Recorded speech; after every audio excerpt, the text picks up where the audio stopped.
നമ്മുടെ ജീവിതം ഒരിക്കലും കേരളത്തിൽ ഇപ്പോൾ സുരക്ഷിതമല്ല. ഒരാളുടെ ജീവിതം സുരക്ഷിതമല്ല. ഒരു സംരംഭം നമുക്ക് തുടങ്ങാൻ കഴിയില്ല. തുടങ്ങിക്കഴിഞ്ഞാൽ ചെങ്കോണകവും കൊണ്ട് പിന്നെ സഖാക്കൾ വരും, അവർക്ക് പിരിവ് കൊടുക്കണം. മുടക്ക് മുതലില്ലാതെ സമ്പാദിക്കാനുള്ള ഒരു മാർഗമാണ് രാഷ്ട്രീയം. ഒരു മുടക്ക് മുതലും ഇല്ല. നിങ്ങളെടുത്ത് നോക്ക്, ഇവിടെ ഏതൊരു രാഷ്ട്രീയ നേതാക്കളും വരുമ്പോൾ കഞ്ഞി കുടിക്കാൻ വകയില്ലാത്ത വീടുകളിൽ നിന്ന് വന്നവന്മാർ പോലും ഇന്ന് കോടികളുടെ ആസ്തിയുള്ളവന്മാരാണ്. കേരളം ഓരോരുത്തരുടെ ആരുടെയൊക്കെയോ തന്തയുടെ വകയാണെന്നും ചിലർ തീരുമാനിച്ചു വെച്ചിരിക്കുന്നത് കൊണ്ടാണ്. അതെ അതെ, ചിലർ അങ്ങനെയാണ്. ഞാനിവിടെ ഒന്ന് പറഞ്ഞോട്ടെ കേട്ടാ, ഇവന്റെയൊക്കെ തന്തയുടെ വകയാണെന്നാണ് പലരും വിചാരിച്ചു വെച്ചിരിക്കുന്നത്. ഇത് കേരളമാണെന്ന് പറയാൻ നിനക്ക് ഒരു തന്തേന്റെ എഴുതി തന്നതല്ല കേരളം എന്ന് പറയാൻ അവകാശവും അപ്രീഷിയേറ്റ് ചെയ്തു. കാരണം ഒരു കമ്മ്യൂണിസ്റ്റുകാരനായ താങ്കൾ ഇത്രയും പറഞ്ഞതിൽ എനിക്ക് ഭയങ്കര ആശ്വാസം. എന്റെ കാലത്താണ് ആദ്യമായിട്ട് എന്റെ ഓഫീസിനകത്ത് ED കയറി വന്നത്. ഇപ്പൊ തന്നെ നാണം കെട്ട് നിൽക്കുകയാണ് CPM. നമസ്കാരം ചേട്ടാ, ഒരു തരത്തിൽ രക്ഷപ്പെടാൻ പറ്റുന്നില്ല.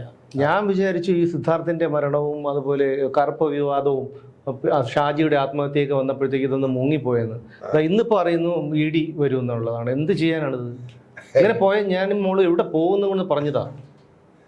അല്ല, അതിപ്പോ വലിയ ഭരണഘടനാ സംരക്ഷണ സദസ്സൊക്കെ ഉണ്ടാക്കിയിട്ട് അവിടെ പോയിട്ട് പൗരത്വ നിയമത്തിനെതിരെയൊക്കെ സംസാരിക്കാനാണ് ഇപ്പോൾ ഈ വലിയ സദസ്സൊക്കെ ഉണ്ടാക്കി വെച്ചത്. പക്ഷെ അവിടെ പോയിട്ട് പൗരത്വ നിയമത്തെ കുറിച്ചൊന്നും പറയാനൊന്നും പറ്റുന്നില്ല. അവിടെ ചെല്ലുമ്പോൾ സംഭവിക്കുന്നത് ഉള്ളിന്റെ ഉള്ളില് ഈ പൗരത്വ നിയമം പറയാക്കാതെ കെജ്രിവാളിനെ അറസ്റ്റ് ചെയ്തു. ഇത് അതല്ല, ഇനിയും അറസ്റ്റ് ഉണ്ടാവും, അത് അവസാനത്തെ അറസ്റ്റ് അല്ല, ഇത് ഇനി അറസ്റ്റ് ഉണ്ടാവും എന്നൊക്കെ പറഞ്ഞിട്ട് പോരാണ് ചെയ്യണം. കാരണം വെച്ചാൽ അതിന്റെ അർത്ഥം കേജ്രിവാളിനെ പൊക്കി അകത്ത് കിട്ടും. ഇനി ഏത് നിമിഷവും നമ്മളെ പൊക്കാനുള്ള ഒരു സാധ്യതയുണ്ട്. അയാളോട് ഇപ്പൊ ഒട്ടി നിന്ന് നോക്കി രക്ഷയില്ല. പക്ഷേ SFIയുടെ അന്വേഷണം നടന്നുകൊണ്ടിരിക്കുമ്പോൾ തന്നെയാണ് ഇപ്പോൾ ED പ്രാഥമിക അന്വേഷണം നടത്തിക്കൊണ്ടിരിക്കുന്നത്. നടത്തുന്നു, ചോദ്യം ചെയ്യാൻ ഉടനെ തന്നെ വരുമെന്ന് പറയുന്നത്. പക്ഷെ എനിക്കിപ്പോഴും മനസ്സിലാവാത്തത്, ഈ കേരളത്തിലെ ജനങ്ങളുടെ കാരുണ്യം കൊണ്ട് ഇയാൾ മുഖ്യമന്ത്രിയായി. ആനയും പേടിക്കണം, ആന പിണ്ടത്തിനെയും പേടിക്കണമെന്ന് പറഞ്ഞാൽ നടക്കുന്ന കാര്യമാണ്. ഇയാളുടെ മകളാണല്ലോ ഈ പറയുന്ന മാസപ്പടി വാങ്ങിച്ചത്. അത് ഇയാളും കൂടി ഉൾപ്പെട്ടിട്ടാണെങ്കിലും മുഖ്യമന്ത്രിയുടെ അധികാര പരിധിയിൽപ്പെടുന്നതാണ് ഈ പറയുന്ന KSIDC. അപ്പൊ അവിടെ നിന്ന് പിന്നെ അതുമായിട്ട് ബന്ധപ്പെട്ട് ഇതുപോലെ മുഖ്യമന്ത്രിയുടെ മകൾ മാസപ്പടി വാങ്ങി എന്ന് പറയുമ്പോൾ അതിന്റെ ഉത്തരവാദിത്വം മകൾക്ക് കൊടുത്തതല്ലോ ഇത്. അല്ല, ഞാൻ പറയുന്നത് 12ഓളം സ്ഥാപനങ്ങൾ. അതിൽ എനിക്ക് മനസ്സിലാവാത്തൊരു കാര്യം, 12ഓളം സ്ഥാപനങ്ങളുണ്ട്. ഈ 12ഓളം സ്ഥാപനങ്ങളിൽ അനാഥാലയങ്ങളും ഉണ്ട്. അനാഥാലയങ്ങൾക്ക് എന്താണ് ഈ IT കമ്പനിയുമായിട്ട് ബന്ധം? അല്ല, അതെന്താണെന്ന് എനിക്കും മനസ്സിലാവുന്നില്ല. എനിക്ക് തോന്നുന്നത് അതെല്ലാം ഇതിന്റെ ഈ മറ പിടിച്ച് കാര്യങ്ങൾ മുന്നോട്ട് കൊണ്ടുപോകാനൊക്കെ ഉള്ള കാര്യമായിരിക്കും. കള്ളപ്പണം വെളുപ്പിക്കലാണല്ലോ ഇപ്പൊ കണ്ടെത്തിയിരിക്കുന്നത്. എന്തായാലും നമുക്ക് അതിന്റെ ഒരു സാങ്കേതിക വശം എനിക്ക് മനസ്സിലാവുന്നില്ല. നമ്മൾ അതിനെ കുറിച്ച് ഇനി പഠിക്കേണ്ടിയിരിക്കുന്നു. എന്താണ് ഇതിന്റെ പിന്നിൽ ഇത് വച്ചിട്ട് ഇവരെന്താണ് ചെയ്യുന്നത്? ഇത് ഒരു ESR ഫണ്ട് ഉപയോഗിക്കാൻ വേണ്ടിയിട്ടാണെങ്കിൽ അങ്ങനെ അതിനെ നമുക്ക് ആ തരത്തിൽ കാണാം. പക്ഷെ അത് അങ്ങനെയാണോ അതോ ഇതിന്റെ പിന്നിൽ എന്താണോന്ന് അറിയില്ല. എന്തായാലും ഈ പറയുന്ന മകൾക്ക് കൊടുത്ത കാശല്ല. മകളിപ്പോ അറസ്റ്റ് ചെയ്യപ്പെടുകയോ അല്ലെങ്കിൽ പിന്നെ മൊഴിയെടുക്കാൻ വിളിക്കുകയോ നോട്ടീസ് കൊടുക്കുകയോ വേണ്ടി വന്നാൽ പിന്നീട് അതിന്റെ പിന്തുടർച്ചയായിട്ട് അറസ്റ്റ് ചെയ്യുകയും ചെയ്യാം. പക്ഷെ ഈ അറസ്റ്റ് ചെയ്യുക എന്ന് പറയുന്നത് സാങ്കേതികമായിട്ട് മാത്രമേ മകളെ അറസ്റ്റ് ചെയ്യുന്നുള്ളൂ. പക്ഷേ യഥാർത്ഥത്തിൽ അതിന്റെ പിന്നെ ധാർമ്മികമായ അറസ്റ്റ് കയറി കൊള്ളുന്നത് എവിടെയായിരിക്കും എന്നറിയാലോ, ആർക്കാണെന്ന് അറിയാലോ. കാരണം ആർക്ക് വേണ്ടിയാണ് ഈ കാശ് കൊടുത്തത്? അല്ല, ഇതിൽ രണ്ട് കാര്യങ്ങളുണ്ട്, രണ്ട് സംശയങ്ങളാണ് ഇതിലുള്ളത്. ഒന്ന്, ഈ ലോക്സഭാ തെരഞ്ഞെടുപ്പ് പ്രചാരണം കൊടുമ്പിരി കൊണ്ടിരിക്കുന്ന സമയത്ത് BJP ഇതുപോലൊരു കേന്ദ്ര സർക്കാർ ഇതുപോലൊരു കേന്ദ്ര അന്വേഷണ ഏജൻസി SFIയുടെ അന്വേഷണം നടന്നുകൊണ്ടിരിക്കുന്നു. അതിനോടൊപ്പം തന്നെ EDയുടെ പ്രാഥമിക അന്വേഷണം നടന്നു. പിന്നെ ഈ CBI വരുന്നു. കാരണം അഴിമതി നിരോധന നിയമം കൂടി ഉൾപ്പെടുന്നത് കൊണ്ട് CBIയും വരാൻ സാധ്യതയുണ്ടെന്ന് പറയുന്നു. അത് ഈ പറയുന്നത് പോലെ ഇപ്പൊ തന്നെ നാണം കെട്ട് നിൽക്കുകയാണ് CPM. അവർ ഒന്നുകൂടി നാറ്റി ജനങ്ങൾക്കൊരു ഒരു ബാഡ് ഇമേജ് വരുത്താനുള്ള ഒരു ശ്രമമാണോ എന്ന് സംശയിക്കേണ്ടിയിരിക്കുന്നു. കാരണം ഷോൺ ജോർജ് ആദ്യം ഇവരെ സമീപിച്ചപ്പോൾ അന്വേഷണം ഒരു നടപടി ഉണ്ടായില്ല. ഒടുവിൽ കോടതിയെ സമീപിച്ചപ്പോഴാണ് ഈ ഒരു അന്വേഷണത്തിന് വേണ്ടിയിട്ട് ഉത്തരവിട്ടത്, SFIയുടെ അന്വേഷണത്തിന് വേണ്ടിയിട്ട് ഉത്തരവിട്ടത്. അങ്ങനെ നോക്കുമ്പോൾ ഈ ലോക്സഭാ തെരഞ്ഞെടുപ്പ് ഇങ്ങനെ പ്രചാരണം കൊടുമ്പിരിക്കൊണ്ടിരിക്കുന്ന സമയത്ത് ഇതുപോലൊരു വിഷയം വലിച്ചിട്ടത്, ED വരുന്നു എന്നൊക്കെ പറഞ്ഞ് വലിച്ചിട്ടത് കൂടുതൽ പ്രതിരോധത്തിലാക്കാൻ അല്ലേ എന്നുള്ളൊരു സംശയം ഒന്ന്. രണ്ടാമത്തെ ഒരു വശത്തെന്ന് പറഞ്ഞാൽ ചിലപ്പോൾ ഇതുണ്ടാവാം. കാരണം കേജ്രിവാളിനെ അറസ്റ്റ് ചെയ്ത ഒരു സൂചനയിലേക്കാണ്. അതുകൂടാതെ അടുത്തിനിയിപ്പം പിണറായി വിജയനെയും ഇതുപോലെ അറസ്റ്റ് ചെയ്യും എന്നുള്ള ഒരു അടുത്ത ഒരു നീക്കം പിണറായി വിജയനെതിരെയാണെന്നുള്ളൊരു സംഭവം. കാരണം തോമസ് ഐസക്കിന് കിട്ടിയിരിക്കുന്ന നിയമോപദേശം എന്ന് വെച്ച് കഴിഞ്ഞാൽ 7 തവണ ED നോട്ടീസ് അയച്ചു, 2 തവണയും കൂടെ ബാക്കിയുണ്ട്, 2 കൂടെ ബാക്കിയുണ്ട്. അതുകൊണ്ട് 2 തവണ കൂടെ ഹാജരായില്ലെങ്കിൽ വന്നവർ പൊക്കിക്കൊണ്ട് പോകും. അതുകൊണ്ട് 2ാമത്തെ തവണ ഇനി 2 നോട്ടീസും കൂടെ കിട്ടാൻ വേണ്ടി അദ്ദേഹം 8ാമത്തെ തവണയും കൂടെ ഇതുപോലെ നിഷേധത്തിന് പറയും. അതെ, നിങ്ങൾ പറഞ്ഞെന്താണ് ഇത് കേരളമാണ്, ഇത് കേരളമാണ്. ഈ കേരളമാണെന്ന് പറയുമ്പോൾ ചിരിക്കാൻ തോന്നുന്നത് പശ്ചിമ ബംഗാളിലാരും കുറെ ഇത് ബംഗാളാണ്, ഇത് ബംഗാളാണെന്ന് അവിടെ പറയുന്ന കുറെ അത് ഇവന്മാരെ പറഞ്ഞ് പഠിപ്പിച്ചു കൊടുക്കുന്നതാണ്. കാരണം ഇത് കേരളമാണ്, അല്ല ഇത് പിന്നെ ഇത് പറയല്ലോ കീലേരി അച്ചു ആണ്. മാമുകയിൽ ഒരു റൗഡി കഥാപാത്രം ഉണ്ടല്ലോ, അതേപോലെ കിരീടത്തില് കൊച്ചിൻ കനിവ് പറയുന്നുണ്ട്, ഞാൻ ഹൈദ്രോസ് എന്നൊക്കെ പറയുന്നുണ്ട്, ഹൈദ്രോസ് ആണ് എന്നൊക്കെ പറയുന്നത് പോലെ ഒരു പേടിപ്പെടുത്തലാണ്. അപ്പൊ അണികൾ വിചാരിക്കുന്നതാണ് ഇവരെ കൂടെ നടക്കുന്ന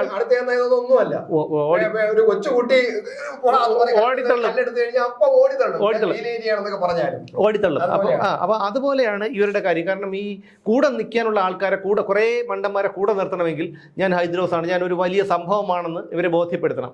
ഇതൊന്നും അല്ല എന്നുള്ള കാര്യം നമുക്ക് മാത്രം അറിയാം. അതുപോലെ അതേ ഒരു രീതിയാണ് ഇപ്പോൾ CPM പറഞ്ഞിരിക്കുന്നത്. ഇത് കേരളമാണ്, ഇത് കേരളമാണ്. കേരളം എന്ന് ഇന്ത്യയിലല്ലേ?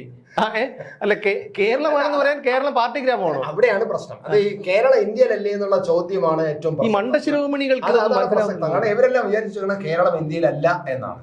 കേരളം എന്ന് പറയുന്നത് പ്രത്യേകിച്ച് വ്യത്യസ്തമായിട്ട് നിൽക്കുന്ന ഒരു സംസ്ഥാനമാണെന്നും അവിടുത്തെ എല്ലാം ഞങ്ങളാണ് തീരുമാനിക്കണമെന്നും കേരളം ഓരോരുത്തരുടെ ആരുടെയൊക്കെയോ തന്തയുടെ വകയാണെന്നും ചിലർ തീരുമാനിച്ചു വെച്ചിരിക്കുന്നത് കൊണ്ടാണ്. അതെ അതെ, ചിലർ അങ്ങനെയാണ്. ഞാനിവിടെ ഒന്ന് പറഞ്ഞിട്ട് കേട്ടാ, അവന്റെയൊക്കെ തന്തയുടെ വകയാണെന്നാണ് പലരും വിചാരിച്ചു വെച്ചിരിക്കുന്നത്. അവന്റെയൊക്കെ തന്തയുടെ വകയല്ല എന്ന് ഒരിക്കൽ കൂടി നമ്മൾ ആണ്. എനിക്ക് എന്റെ കൂടെ ആണ് കേരളം. അപ്പൊ എനിക്ക് പറയാം ആരുടെയും തന്തയുടെ വകയല്ലാന്ന് കേരളം എന്ന് എനിക്ക് പറയാം. ഞാൻ കേരളീയനാണ്, ഞാൻ കേരളീയൻ എന്നുള്ളതിന് അഭിമാനിക്കുന്നവരാണ്, എനിക്ക് കേരളത്തിൽ ജനിച്ചതിന് സന്തോഷമുള്ളവരാണ്. പക്ഷെ ഇപ്പം വന്നപ്പോ ചിലപ്പം കേരളത്തിൽ ജനിക്കണമായിരുന്നു തോന്നിപ്പോകുന്നുള്ളൂ. കാരണം ഇതൊക്കെ കണ്ടുവരുമ്പോഴും എങ്കിലും ഞാൻ കേരളീയനാണ്, നമുക്ക് എപ്പോഴും കേരളത്തിനോടാണ് സ്നേഹം. അപ്പൊ സ്വാഭാവികമായിട്ടും എനിക്ക് പറയാം, ഞാനൊരു കേരളീയനായതുകൊണ്ടും ഞാൻ കേരളത്തെ വിശ്വസിക്കുന്നതുകൊണ്ടും മലയാളത്തെ സ്നേഹിക്കുന്നത് കൊണ്ടും ഇവരെല്ലാം ഇത് കേരളമാണെന്ന് അവകാശപ്പെടുമ്പോൾ നമുക്ക് ചോദിക്കാറുണ്ട് നിന്റെ തന്തയുടെ വകയല്ല കേരളം എന്ന് എനിക്ക് പറയാൻ പറ്റും. കാരണം ഞാൻ പറയും, വേണമെങ്കിൽ കേട്ടാൽ മതി, അല്ലെങ്കിൽ അവർക്ക് ഇഷ്ടപ്പെടണമെങ്കിൽ ഇഷ്ടപ്പെടണ്ട. പക്ഷെ നിങ്ങൾ ആര് കേരളം ആരുടെയാണെന്ന് പറയാനുള്ള അവകാശവും നിങ്ങൾക്ക് ആർക്കും ഞങ്ങൾ തീരെഴുതി തന്നിട്ടൊന്നുമില്ല. ഇത് കേരളമാണെന്ന് പറയാനുള്ള അവകാശവും നിങ്ങൾക്കൊന്നും ഞങ്ങൾ തന്നിട്ടില്ല. അതുകൊണ്ട് എന്നെ പോലുള്ളവർക്ക് അത് എതിർക്കേണ്ട അവകാശമുണ്ട്.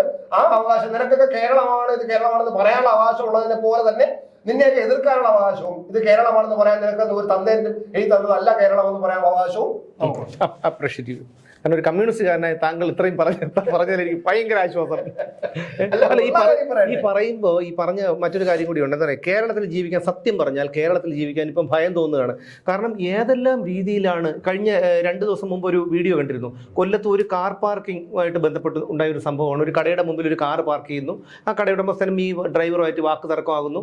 ഡ്രൈവർ ഒരു വടിയെടുത്ത് അടിക്കുന്നു. ആ ഒറ്റ അടിക്കുകയാണ് താഴെ വീഴുന്നു. 7 ദിവസം വെന്റിലേറ്ററിൽ കിടന്നിട്ട് പുള്ളി മരണപ്പെട്ടു. അപ്പോൾ ഇത്തരം നിസ്സാര കാര്യങ്ങൾക്ക് മദ്യപിച്ചിട്ട് പണം കൊടുക്കാത്തതിനാണ് ബാലരാമപുരത്ത് ഒരാളെ കുത്തിക്കൊന്നത്.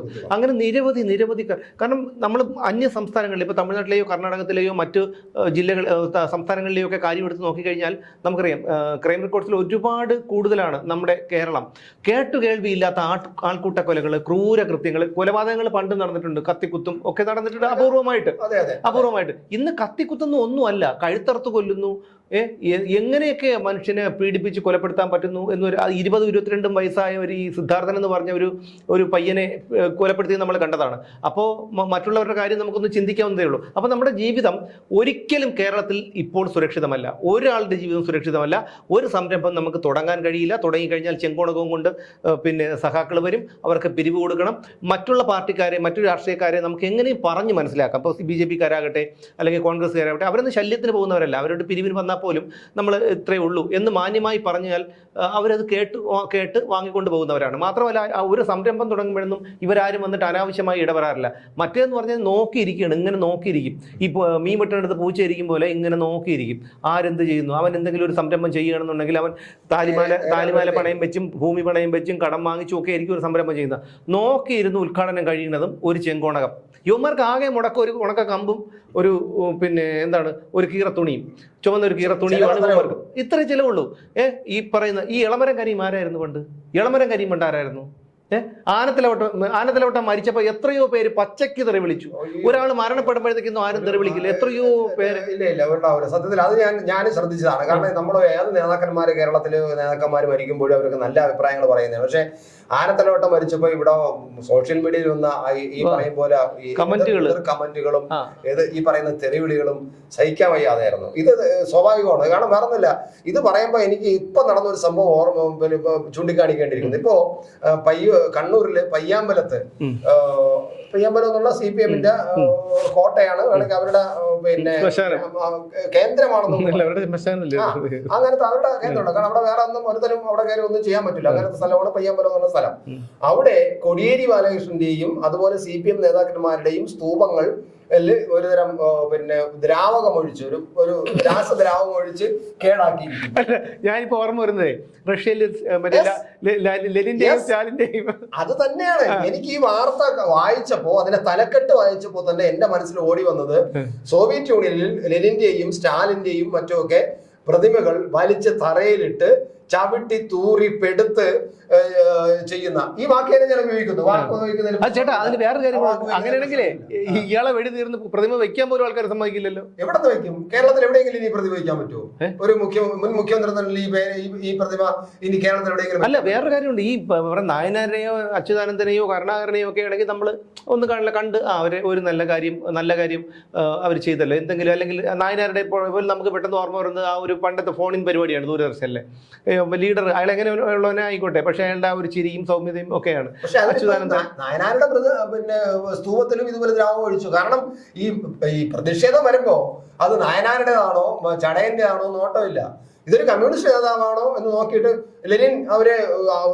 ലെനിന്റെ ബോഡി ഇപ്പോഴും അതുപോലെ സൂക്ഷിക്കുന്ന നാടാണ് സോവിയറ്റ് യൂണിയൻ എന്ന് പറയുന്നത്. റഷ്യയിൽ ഇപ്പോഴും സൂക്ഷിക്കുന്നുണ്ട്. അപ്പൊ അങ്ങനെ സൂക്ഷിക്കുന്ന ഒരു സമൂഹത്തിലാണ് ലെനിന്റെ പ്രതിമയെ ചവിട്ടി താഴെയിട്ട് മലമൂത്ര വിസർജനം നടത്തി ചവിട്ടി പൊട്ടിച്ചത്. അപ്പോ സ്വാഭാവികമായിട്ട് നമ്മൾ ആലോചിക്കേണ്ടത് അവിടെ നായനാരെന്ന ഒരു പ്രശ്നമല്ല. ഈ ഒരു സിസ്റ്റത്തിന്റെ, ഈ ഒരു പ്രത്യയശാസ്ത്രത്തിന്റെ വക്താക്കളും നേതാക്കളുമായിരുന്നവരെ ജനങ്ങൾ വെറുത്തു തുടങ്ങിയതിന്റെ ഒരു പ്രതീകമാണ്. അല്ലെങ്കിൽ നായനാരെയൊന്നും കേരളത്തിലെ ജനങ്ങൾക്ക് ആർക്കും ബുദ്ധിമുട്ടുള്ള കേസ്. പക്ഷെ എന്തുകൊണ്ട് നായനാരുടെ പ്രതിമയിലും ഈ ദ്രാവകം ഒഴിച്ചു എന്ന് പറയുമ്പോൾ ഇത് ഇപ്പൊ ഇവര് പറയുന്നത് മനഃപൂർവ്വം തെരഞ്ഞെടുപ്പായിട്ടൊക്കെ പറയും. പക്ഷെ കേരളത്തിൽ സംഭവിക്കുന്നില്ലേ? CPM എന്നുള്ള പാർട്ടിക്ക് കേരളത്തിൽ ഇത്രയും ഉറച്ച ഒരു വടവൃക്ഷം പോലെ നിൽക്കുന്നു എന്നൊക്കെ അവകാശം എന്ന പാർട്ടിയുടെ ഏറ്റവും പ്രധാന കോടിയേരി അടുത്ത കാലത്ത് മരിച്ച ആളാണ്. ആ കോടിയേരിയുടെ ചിത്രവും ഒക്കെ പിന്നെ ദ്രാവകം ഒഴിച്ചു. അതും CPM-ന്റെ കോട്ടയിൽ പോയി, അതെ സിംഹത്തിന്റെ മടയിൽ പോയി സിംഹത്തിനെ വെല്ലുവിളിക്കുന്നത് പോലെ, സിംഹത്തിന്റെ മുഖത്ത് ആസിഡ് ഒഴിക്കുന്നത് പോലെ അതുപോലെയാണ് സംഭവിച്ചിരിക്കുന്നത്. അതുപോലെ വേറൊരു പ്രതീകമാണ്, ഇതൊരു ചിഹ്നമാണ്, ഒരു വിരൽ ചൂണ്ടലാണ്. ഒരു നേതാവിന്റെ മകൻ നമ്മുടെ തിരുവനന്തപുരത്തുള്ള ഒരു വലിയ ബിൽഡിംഗ് വാങ്ങിയെന്നാണ് ഇപ്പോൾ അറിയുന്നത്. 150 കോടി രൂപ. സാരം 150 കോടി രൂപയ്ക്ക്. ആളിയെന്ന് ഞാൻ പറയുന്നില്ല, കൂടുതൽ വിവരങ്ങൾ കിട്ടിയിട്ട് പറയാം. പിന്നെ ആ കണക്കിന് നമ്മുടെ നേതാക്കന്മാരുടെ മക്കളും കുടുംബവും ഒക്കെ തടിച്ചു കൊഴുത്തിരിക്കുന്നു. സാധാരണ ഇവിടെ 1600 രൂപ ക്ഷേമ പെൻഷൻ കിട്ടേണ്ട ആൾക്കാർ കിടന്ന് നട്ടം തിരിയുന്നു. പിന്നെ ഞാൻ പറഞ്ഞു വന്നത് വേറൊന്നുമല്ല, കേരളത്തിൽ ഇപ്പോൾ ജീവിക്കാൻ പറ്റാത്തൊരു സ്ഥിതിയാണ്. അതുകൊണ്ട് ഈ പറയുന്ന കണക്ക് നമുക്ക് ഇവിടെ നിന്ന് 1.5 മണിക്കൂർ യാത്ര ചെയ്താൽ തെങ്കാശിയിലോട്ട് പോകാം. 1.5 മണിക്കൂർ ഇങ്ങോട്ട് പോയി കഴിഞ്ഞാൽ നാഗൂരിൽ പോകാം. തമിഴ്നാട്ടിലാണെങ്കിൽ സുഖമാണ്, ഒന്നും അറിയണ്ട. അവിടെ വേറെ ഇതുപോലെ എന്തൊരു ഫ്ലുവൻ, എന്തൊരു പിന്നെ എന്താ പറയാ, അവരെ വിളിക്കുന്നത് തമ്പി എന്നേ നമ്മളെ വിളിക്കൂ. സ്ത്രീകളെ അമ്മ എന്നേ വിളിക്കുകയുള്ളൂ. എത്ര കൊച്ചു സ്ത്രീകളായ പോലും അമ്മ എന്നേ വിളിക്കുകയുള്ളൂ. നമ്മൾ ചെന്ന് കഴിഞ്ഞാൽ നമ്മളെ തമ്പി എന്നല്ലാതെ വേറെ ഒന്നും വിളിക്കില്ല. അതാണ് അവരുടെ ഒരു സംസ്കാരം. മാത്രമല്ല അവർ അവർക്ക് ജോലി ചെയ്യാൻ പോലെ ജോലി ചെയ്യാതെ വേർക്കാതെ എന്ന് ജോലി ചെയ്യുന്നവരല്ല. അവര് വേർത്ത് പണിയെടുത്ത് കഷ്ടപ്പെട്ട് ജീവിക്കുന്നവരാണ്. ആ ഒരു സംസ്കാരം അവിടെ ഉണ്ട്. തീർച്ചയായിട്ടും അവിടെ ഒരു നല്ല അന്തരീക്ഷമാണുള്ളത്.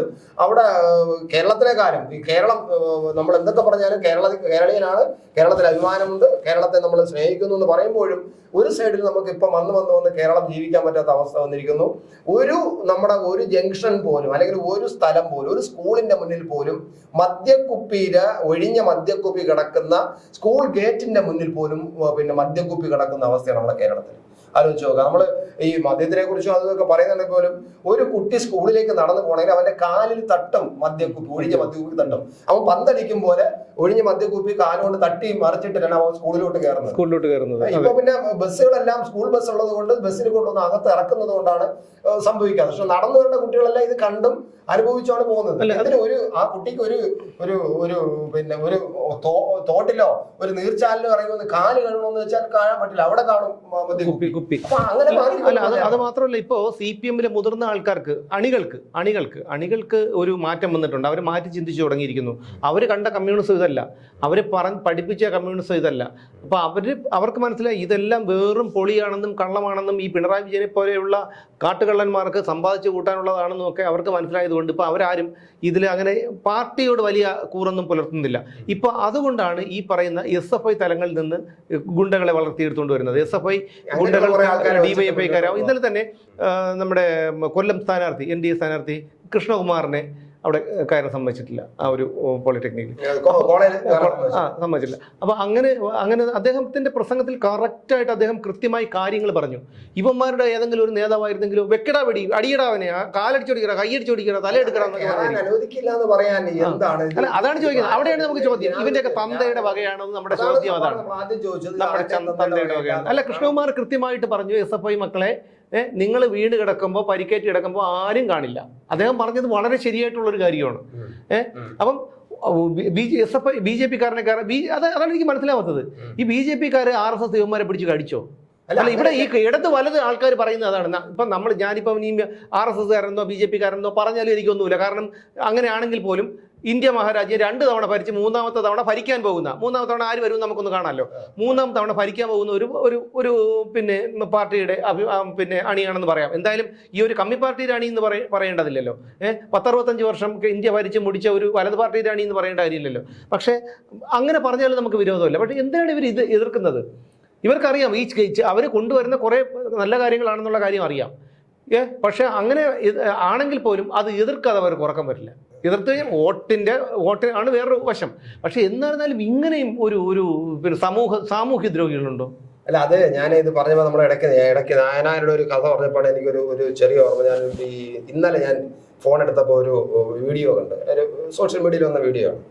അതിനകത്ത് നായനാരുടെ പടം കണ്ടുകൊണ്ടാണ് ഞാൻ ഓപ്പൺ ചെയ്തത്. നായനാരുടെ നല്ല ചിരിച്ചുകൊണ്ടിരിക്കുന്ന ഒരു പടം, ഇങ്ങനെ കസേരയിലിരിക്കുന്ന ഒരു പടം കണ്ടു. അതുകൊണ്ട് ഞാൻ അതിൻ്റെ വീഡിയോയിൽ ഒന്ന് ക്ലിക്ക് ചെയ്ത് കണ്ടപ്പോൾ അദ്ദേഹത്തിൻ്റെ വോയിസിൽ പറയുന്ന കാര്യങ്ങളാണ്. എന്താടോ കേരളത്തിൽ സംഭവിക്കുന്നത്? എവിടോ അവിടെ നേരെ ജീവിക്കാൻ പറ്റാതെ ആയല്ലോടോ. അവിടെ എന്താണ് സംഭവിക്കുന്നത്? ആളിനെ കുത്തിക്കൊല്ലുന്നു, വെട്ടിക്കൊല്ലുന്നു, റോഡിൽ നടക്കുന്ന പെൺകുട്ടികളെ പിടിച്ചുകൊണ്ട് പോകുന്നു. അവിടെ ആരാണോ ഈ ആഭ്യന്തരം കൈകാര്യം ചെയ്യുന്നത്? എന്തൊരു കഷ്ടമാണോ? ഞാനിവിടെ തൊട്ടടുത്തിരിക്കുന്ന കരുണാകരൻ എന്നോട് ചോദിക്കുന്നടോ, എന്നെ നോക്കി കളിയാക്കി ചിരിക്കുന്നടോ, എനിക്കിവിടെ നേരെ ജീവിക്കണ്ടേടോ, ആരാണോ അവിടെ ഭരിക്കുന്നത്, എന്തൊക്കെയാണോ ഈ കാണുന്നത്? ഇങ്ങനെയുള്ള ചില ഡയലോഗ് സത്യം പറഞ്ഞാൽ എന്ത് മനോഹരമായ കാണാൻ ആരുടെ നല്ല ഐഡിയ തോന്നിയതാണ്. പക്ഷെ ഇങ്ങനെ ഗംഭീരമായിട്ടല്ല. ശരിയാണ്, തീർച്ചയായിട്ടും. അപ്പൊ ഈ ഞാൻ പറയുന്നത് നമ്മൾ ചിന്തിക്കുന്ന അതേപോലെ മറ്റുള്ളവരും ചിന്തിക്കുന്നതിന്റെ ഉദാഹരണമാണ് ഇത്. ഈ വീഡിയോ ഭയങ്കര വൈറലായിട്ട് കയറിക്കൊണ്ടിരിക്കുകയാണ്. എന്തുകൊണ്ട് നമ്മുടെ കേരളത്തിൽ അത്ര വീഡിയോ? പണ്ടാണെങ്കിൽ നായനാരെ അങ്ങനെ വെച്ചുകൊണ്ട് ഒരു കമ്മ്യൂണിസ്റ്റ് പ്രസ്ഥാനത്തിനെ അവഹേളിച്ചുകൊണ്ടുള്ള ഒരു വീഡിയോ ഒരുത്തരും ഇറക്കാൻ താല്പര്യപ്പെടും. കാരണം അവന് ധൈര്യമില്ലാത്തതുകൊണ്ടല്ല, ആ പ്രസ്ഥാനത്തോടൊരു മമതയുണ്ട്, താല്പര്യമുണ്ട്. ഒരിക്കലും ആ പ്രസ്ഥാനത്തിനെതിരായിട്ട് അവനൊരു കേരളത്തിലെ ഒരുത്തരും അങ്ങനെ ഒരു വീഡിയോ ഇടാൻ തോന്നുന്നില്ല. കാരണം അത് നല്ലൊരു പ്രസ്ഥാനമാണ്, ഞാൻ ആ പ്രസ്ഥാനത്തെ വിശ്വസിക്കുന്നില്ലെങ്കിൽ പോലും അത് കൊള്ളാവുന്ന ഒരു പ്രസ്ഥാനമാണ് എന്ന് അതിന് വിശ്വസിക്കാത്ത വേറൊരു പാർട്ടി നിൽക്കുന്നവര് പോലും ചിന്തിക്കുമായിരുന്നു. ഇപ്പം വേറൊരു പാർട്ടി നിൽക്കുന്നവരും ചിന്തിക്കുന്നില്ല, കൂടെ നിൽക്കുന്നവരും ചിന്തിക്കുന്നില്ല, ആരും ചിന്തിക്കുന്നില്ലാത്ത അവസ്ഥയാണ് ഇപ്പം CPM ഉണ്ടായിരിക്കുന്നത്. അതാണ് ഈ സംഭവിച്ചുകൊണ്ടിരിക്കുന്നത്. അവിടെയാണ് നമ്മൾ ഈ ED-യുടെ ലെറ്റർ മുഖ്യമന്ത്രിയുടെ വീട്ടിലേക്ക് എത്തുന്നതിന്റെ അന്വേഷണം വീട്ടിലേക്ക് എത്തുന്നതിന്റെ പ്രസക്തി നമ്മൾ കാണുന്നു. കാരണം നമ്മുടെ മുഖ്യമന്ത്രിയുടെ ഓഫീസിലാണ് ആദ്യമായിട്ട് ED വരുന്നത്. എന്റെ ഓർമ്മയില് കേരളം ഭരിച്ച ഒരു മുഖ്യമന്ത്രിയുടെ ഓഫീസിലേക്ക് കേന്ദ്ര ED പോലുള്ള വന്നിട്ടില്ല. ആദ്യമായിട്ടാണ് ചരിത്രത്തിൽ. പിന്നെ ഇയാൾ ആദ്യം ഭരിക്കുന്നത് ഇയാളല്ലേ? കാരണം മറ്റുള്ളവരെല്ലാം മുഖ്യമന്ത്രിമാരായിരുന്നു, ഇത് ഇനം വേറെയാണ്. അതുകൊണ്ട് ഈ മുഖ്യമന്ത്രിക്ക് അങ്ങനെ ചില നേട്ടങ്ങൾ പറയാം. എന്റെ കാലത്താണ് ആദ്യമായിട്ട് എന്റെ ഓഫീസിനകത്ത് ED കയറി വന്നത്, പ്രിൻസിപ്പൽ സെക്രട്ടറി പൊക്കിക്കൊണ്ട് എന്നിട്ട് കയറി വന്ന് കാര്യങ്ങൾ ചോദിച്ചറിഞ്ഞത്, എന്നിട്ട് അന്വേഷണം നടത്തിയത്. എന്റെ കൂടെ ഇരുന്ന് എന്റെ തോൾ ചേർന്നിരുന്ന എന്റെ വലം കൈയായ പ്രിൻസിപ്പൽ സെക്രട്ടറിയെ പിടിച്ചെടുത്തുകൊണ്ട് പോയി തട്ടി അകത്താക്കിയത് എന്റെ കാലത്താണ് എന്ന് വേണമെങ്കിൽ ഇദ്ദേഹത്തിന് ഒരു അഭിമാനം. ചേട്ടാ ഇതിൽ വേറൊരു കാര്യമുണ്ട്. ഈ പറയുന്ന കണക്ക് കാലത്തിന്റെ കാവ്യനീതി എന്നൊക്കെ നമ്മൾ പറയും. പക്ഷേ ഈ എന്താണ് നമുക്ക് തന്നെ അറിയാൻ പറ്റും, എം ശിവശങ്കറിന് പല എന്തെങ്കിലും കാര്യങ്ങളൊക്കെ തുറന്നു പറഞ്ഞാൽ ഇയാൾ പണ്ടേ അകത്ത് പോയേനെ. ഒരുപക്ഷെ ഇപ്പോഴും ഞാൻ കരുതുന്നത്, ഞാൻ കാക്കനാട് ജയിലിൽ കിടക്കുമ്പോഴും അയാളവിടെ ഉണ്ട്. അപ്പോൾ ഇയാൾക്ക് വേണ്ടി ബലിയാടാവുകയാണ് അയാൾ ചെയ്തതെന്നാണ് എനിക്ക് മനസ്സിലാക്കാൻ കഴിഞ്ഞിട്ടുള്ളത്. അത് എല്ലാവരെയും ഒരു ചവിട്ടുപടിയാക്കിയിട്ടാണല്ലോ ഈ പിണറായി വിജയൻ ഇവിടം വരെ എത്തിയത്. അയാൾക്ക് നന്ദിയെന്നോ അല്ലെങ്കിൽ കടപ്പാടെന്നോ അങ്ങനെയുള്ള യാതൊരു ഇതൊന്നും ഇല്ലാത്തൊരു വ്യക്തിയാണ്. അങ്ങനെ ഉണ്ടായിരുന്നെങ്കിൽ ബെർലിൻ കുഞ്ഞനന്തൻ നായരുടെ കാര്യം തന്നെ നമ്മൾ പലതവണ പറഞ്ഞു, അത് നിങ്ങളാരും പറഞ്ഞിനി ബോറടിപ്പിക്കുന്നില്ല. പിന്നെ ഈ പറയുന്ന എം ശിവശങ്കർ, അങ്ങനെ എത്രയോ പേര് ഈ പറയുന്ന നമ്മുടെ പെരിയ ഇരട്ടക്കൊലക്കേസിനും മട്ടന്നൂർ ഷുഹൈബ് കൊലക്കേസിനും ഒക്കെ CBIക്ക് വിടാതിരിക്കാൻ വേണ്ടി വാദിച്ച ഒരു ആർജവമൊന്നും പിന്നെ ശിവശങ്കറിന്റെ കാര്യത്തിൽ പിണറായി വിജയൻ കാണിച്ചിട്ടില്ല. അവിടെ കൊടുത്തിട്ടുള്ളത് വെറും ഒരു കട്ടിൽ മാത്രമാണ്. അതൊരു മെഡിക്കൽ റിപ്പോർട്ടിന്റെ അടിസ്ഥാനത്തിൽ വെറും ഒരു കട്ടിൽ മാത്രമാണ് അദ്ദേഹം കൊടുത്തിട്ടുള്ളത്. വേറെ ഒരു സുഖ സൗകര്യങ്ങളും എം ശിവശങ്കറിന് ജയിലിലില്ല. ഞാൻ നേരിട്ട് കണ്ടതാണ്. പക്ഷേ ശിവശങ്കർ നാളെ പറഞ്ഞില്ല എന്നല്ല, ചിലപ്പോൾ അയാൾ ചാവുന്നതിന് മുമ്പ് ഇതെല്ലാം തുറന്നു പറഞ്ഞിട്ട് എന്ത് ചെയ്യും? അതിന് മുമ്പ് ഇയാൾ പോവുള്ളൂ. അത് ഒരു കാലം, അതല്ലെങ്കിൽ അദ്ദേഹം എവിടെയെങ്കിലും ഒന്ന് കുറിച്ച് വെച്ചിട്ടേ പോകും. കാലത്തിന് അങ്ങനെ ചില. ചേട്ടാ ഞാനൊരു കാര്യം ചോദിച്ചോട്ടെ, ഇയാള് ഇപ്പം എല്ലാ മനുഷ്യർക്കും മരണമുണ്ട്. അത് ഇത് 10-20 വർഷം കഴിഞ്ഞതിന് ശേഷം ഈ കുറിപ്പൊക്കെ കണ്ടെടുത്തിട്ട് എന്ത് ചെയ്യാനാണ്? അതൊക്കെ ശരിയാണ്. പക്ഷെ അത് പിന്നാലെ വരുന്നവരും ഇത് അനുഭവിക്കണമല്ലോ, അതാണ് അതിന്റെ പ്രശ്നം. അപ്പൊ നമുക്ക് അത് പോട്ടെ, നമ്മൾ പറഞ്ഞു വന്നത്. അപ്പൊ ഇപ്പൊ മുഖ്യമന്ത്രിയുടെ ഓഫീസിലാണ് ഇഡി പോയതും ഇയാളെ കൊണ്ടുവന്ന് തട്ടിക്കൊണ്ട് എടുത്തോണ്ട് പോയത്.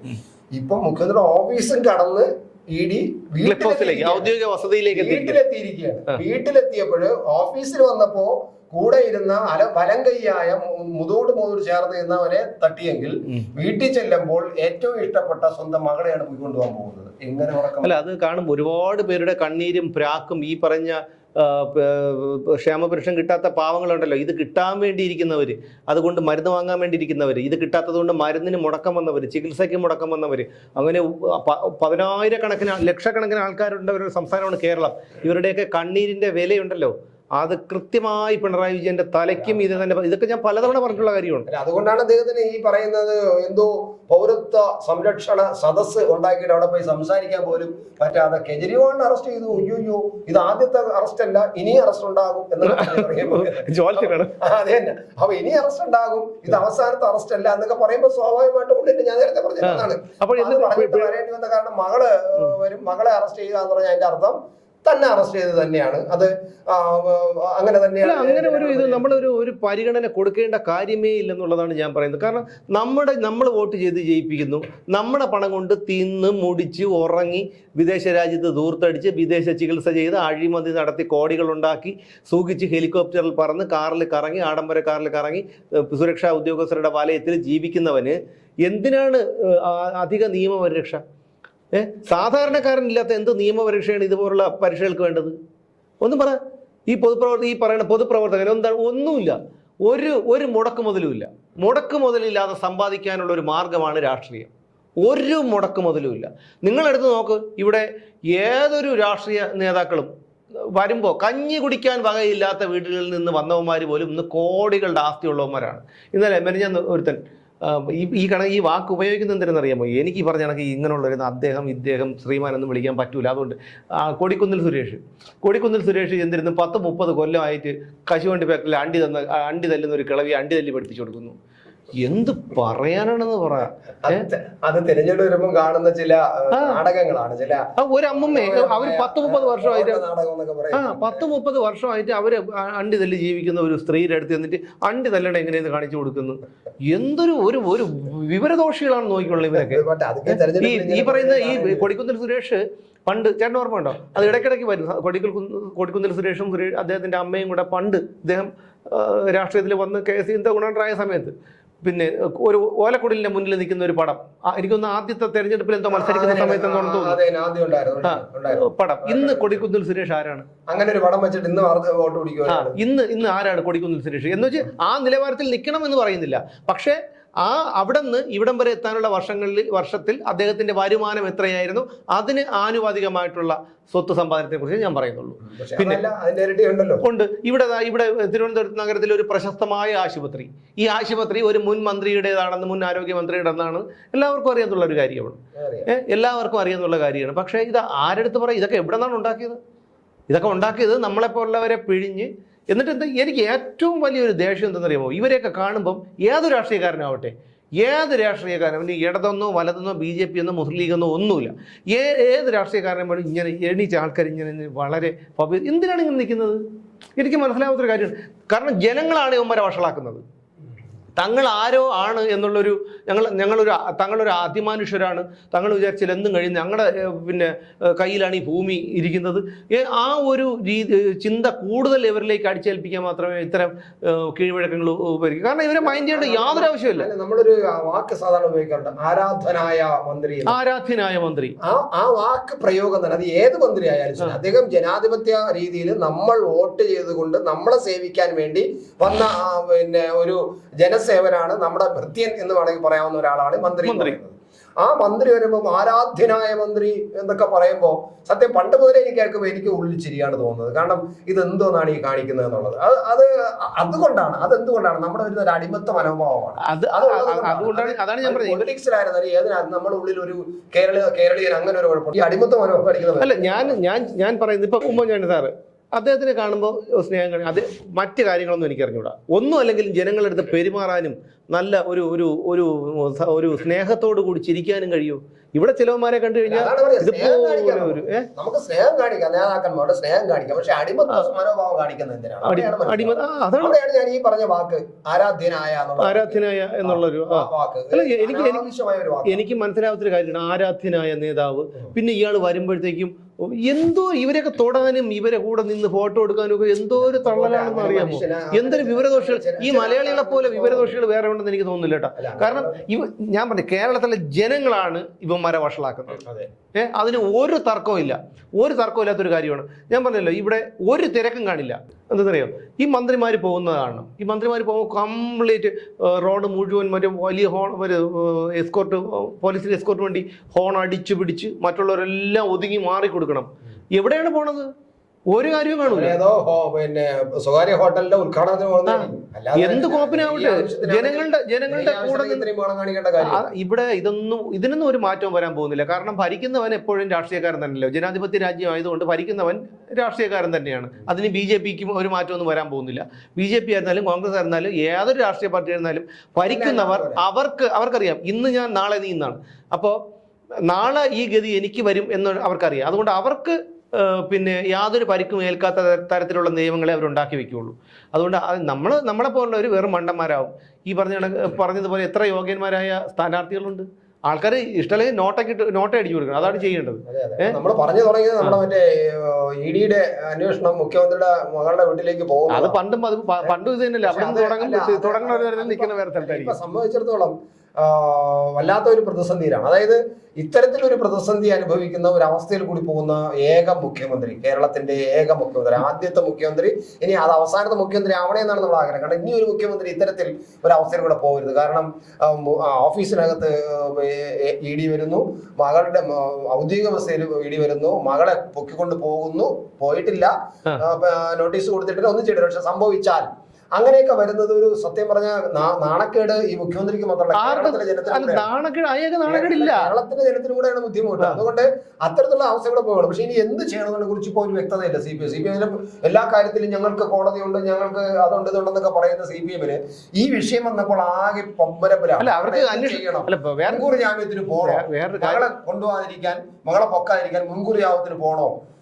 അങ്ങനെ പോയാൽ അത് കുരുക്കാകുമോ? അങ്ങനെ പോയാൽ ശരിയാകുമോ? ആകെ പ്രശ്നമാണ്. ഇപ്പൊ നിയമവശങ്ങൾ അന്വേഷിച്ചുകൊണ്ടിരിക്കുന്നു. പിന്നെ കോൺഗ്രസ്സുകാര് ഇപ്പൊ പറയുന്നത് ഇവരുടെ ഈ അന്തർധാര ഉണ്ട് എന്ന് പറയുന്നത് അതുപോലും ഇപ്പൊ എതിർക്കാൻ പാടില്ല.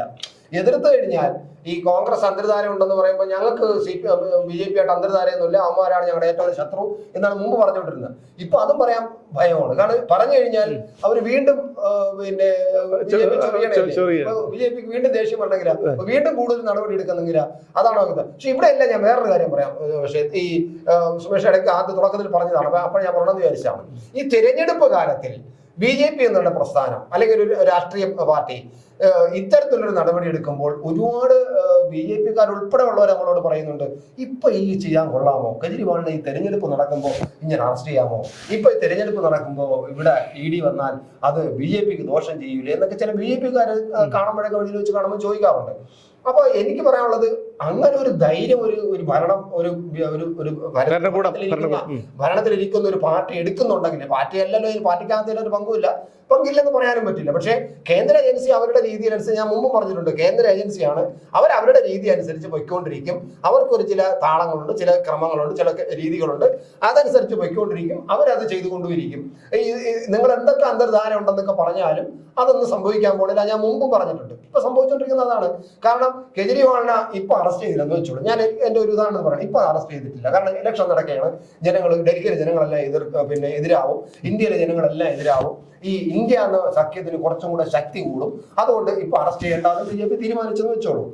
അതാണ് നല്ല ബുദ്ധി എന്ന് ഇപ്പൊ എല്ലാവരും പറയും. ശരി, അങ്ങനെയാണെങ്കിൽ അധികാരത്തിൽ വന്ന് മോദി മൂന്നാമത് അധികാരത്തിൽ വന്നതിന് ശേഷം ഇയാൾ അറസ്റ്റ് ചെയ്താൽ എന്ത് പറയും? കണ്ട, അയാളെ ഏകാധിപത്യം വീണ്ടും ശക്തമായി. മൂന്നാമത് അയാളെ അധികാരത്തിൽ കയറ്റിയപ്പോൾ ഇതാ BJP ഹിറ്റ്ലറിനെക്കാളും വലിയ ആളായിട്ട് എന്ന് പറഞ്ഞുള്ള പ്രചരണം നടക്കൂലേ? അപ്പൊ സ്വാഭാവികമായിട്ടും ഇതിലൊന്നും ഇടപെടാതെ അദ്ദേഹത്തിന്റെ കാര്യവും നോക്കി തെരഞ്ഞെടുപ്പ് പ്രവർത്തനം നടത്തിയും ബർമയിലും പോയി അവിടെ ഇവിടെയൊക്കെ പോയിട്ട് അദ്ദേഹത്തിന്റെ കാര്യങ്ങൾ നോക്കി നടക്കുന്നു. ഇവിടെ ഏജൻസിക്ക് ചെയ്യാനുള്ള കാര്യങ്ങളെല്ലാം അവർ അതിന്റെ ക്രമമനുസരിച്ച് കൃത്യമായിട്ട് ചെയ്തുകൊണ്ടിരിക്കുന്നു. ഈ പറയുന്നവർ അന്തർധാരമാണെന്ന് പറഞ്ഞുകൊണ്ടിരിക്കും, പക്ഷെ കാര്യങ്ങളെല്ലാം നടന്നുകൊണ്ടിരിക്കുന്നു. അപ്പൊ തീർച്ചയായിട്ടും ഈ തെരഞ്ഞെടുപ്പ് കാലഘട്ടത്തിൽ ഇത്തരത്തിലുള്ള ധൈര്യമായ ഒരു നിലപാടെടുക്കാൻ കഴിഞ്ഞ പാർട്ടി ഉണ്ടല്ലോ, ആ പാർട്ടിയാണ് നമ്മൾ അംഗീകരിക്കേണ്ടത്. ഒരു പാർട്ടിക്ക് ഈ ധൈര്യം കിട്ടൂല. ഇപ്പൊ കോൺഗ്രസ് ആണ് അവിടെ ഭരിച്ചുകൊണ്ടിരിക്കണം എന്ന് വെച്ചാൽ, കോൺഗ്രസ് ആണ് ഇപ്പൊ ഭരിച്ചു, അല്ല CPM ആണ്, ഈ വലിയ വായ ഓടിക്കുന്ന CPM ആണ് കേന്ദ്രം അപ്പുറം ഞാൻ പറയാണ്, CPM ആണ് ഭരിച്ചുകൊണ്ടിരിക്കുന്നു. ഇതുപോലെ ചില തെളിവുകൾ കിട്ടി കെജ്രിവാളിനെതിരായിട്ട് അല്ലെങ്കിൽ ഏതെങ്കിലും ഒരു മുഖ്യമന്ത്രിക്കെതിരായിട്ട് ഇങ്ങനെ ഒരു തെളിവ് കിട്ടി, അറസ്റ്റ് ചെയ്യാൻ സമ്മതിക്കുമോ? വേണ്ട, ഇലക്ഷൻ കഴിയട്ടെ, നമുക്ക് വോട്ട് കുറയും എന്ന് പറഞ്ഞ് പേടിച്ച് മാറിയിരിക്കുകയല്ലേ ഉള്ളൂ. എന്തുകൊണ്ട് BJP ആ ധൈര്യം കാണിച്ചു? അപ്പൊ അവർക്ക് ജനങ്ങളുടെ പൾസ് അറിയാം, ജനങ്ങളുടെ വിശ്വാസം ഉണ്ട്, അവർക്ക് ജനങ്ങൾ വോട്ട് ചെയ്യുമെന്നുള്ള ധൈര്യം അവർക്കുണ്ട്. അപ്പൊ ആ പ്രസ്ഥാനം, അങ്ങനെ ഒരു ധൈര്യമുള്ള ഒരു ആർജവമുള്ള ഒരു പ്രസ്ഥാനം ഞാൻ നോക്കിയപ്പോൾ ഈ ഒരു പാർട്ടിയില്ല ഈ രാജ്യത്ത് BJP ഉള്ളൂ. അല്ലെങ്കിൽ ഇത്തരത്തിലുള്ള ഈ തെരഞ്ഞെടുപ്പിന്റെ മുനമ്പിൽ നിൽക്കുമ്പോൾ ഇത്തരത്തിലുള്ള തീരുമാനം എടുക്കാൻ ഒരു പാർട്ടിക്ക് കഴിയണം എന്ന് പറഞ്ഞാൽ ആ പാർട്ടിക്ക് ധൈര്യമുള്ളത് കൊണ്ടാണ്, ആർജവമുള്ളത് കൊണ്ടാണ്. അങ്ങനെയുള്ള ഒരു ആർജവമുള്ള ഒരു പാർട്ടി തന്നെയാണ് നമ്മുടെ രാജ്യം ഭരിക്കേണ്ടത്. എന്നാലേ ഈ രാജ്യം, ഈ ഭാരതം എന്ന് പറയുന്ന രാജ്യം നിലനിൽക്കൂ, ഇല്ലെങ്കിൽ തകർന്നരിപ്പണോ? അല്ല, ഒരു കാര്യം കൂടെ അല്ലേണ്ടോ, ഈ 10 കൊല്ലം, ഈ കഴിഞ്ഞ 10 കൊല്ലം BJP ആണ് ഭരിച്ചത്. അത് നിങ്ങൾ രാഷ്ട്രീയം മാറ്റി ചിന്തിക്കൂ. കോൺഗ്രസ് ആണ് ഭരിച്ചിരുന്നതെങ്കിൽ ഇന്ത്യയുടെ ഇന്നത്തെ അവസ്ഥ എന്താകുമായിരുന്നു എന്ന് നിങ്ങൾ ഇടയ്ക്കെങ്കിലും ഒന്ന് ചിന്തിക്കണം. പിന്നെ ഞാൻ നേരത്തെ മറന്നുപോയ കാര്യം എന്ന് വെച്ച് കഴിഞ്ഞാൽ, അന്വേഷണ കമ്മീഷൻ ഇവർക്കുണ്ട്.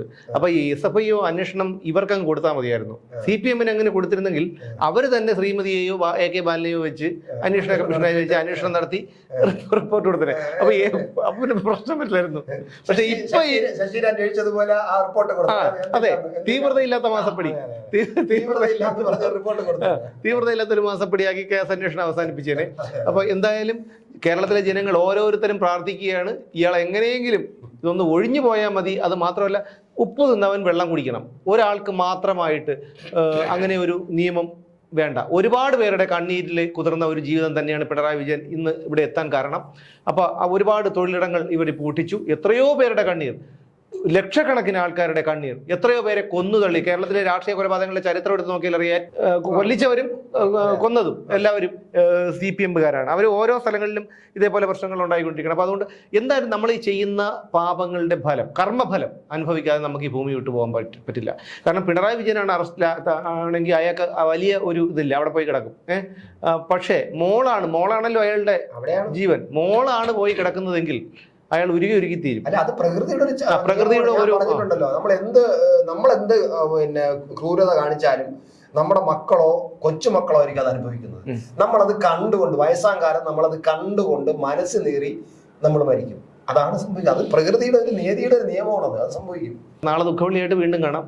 നമസ്കാരം.